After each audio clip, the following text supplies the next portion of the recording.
అందరికీ నమస్కారం. ఈరోజు మన యాక్టివిటీ స్కావెంజర్ వేట. విభిన్న రంగులు లేదా ఆకారాల వస్తువుల్ని కనుగొనటం. కార్యకర్త క్రేయాన్స్ వివిధ ఆకారాలు మరియు వివిధ రంగు వస్తువులను సమకూర్చుకొని పిల్లలతో ఈ యాక్టివిటీ చేపించాలి.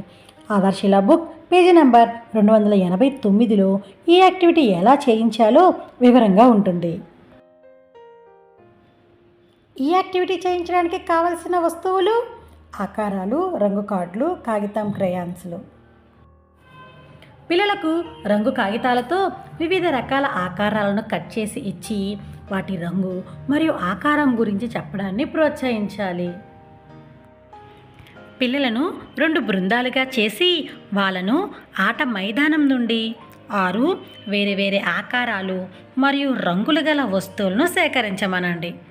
సేకరించిన వస్తువుల రంగులు మరియు ఆకారాల గురించి ప్రతి పిల్లవాడు మాట్లాడాలి. సాయంత్రం భోజనం సందర్భంలో కలిగిన వస్తువుల యొక్క ఆకారాలు మరియు వాటి రంగుల గురించి చర్చించండి. ఉదాహరణకు అన్నం, పెరుగు లేదా పళ్ళ యొక్క రంగులు. ఆదర్శిలా బుక్లో ఉన్నటువంటి ఈ యాక్టివిటీని చూసి పిల్లలతో చేయించండి. Thank you.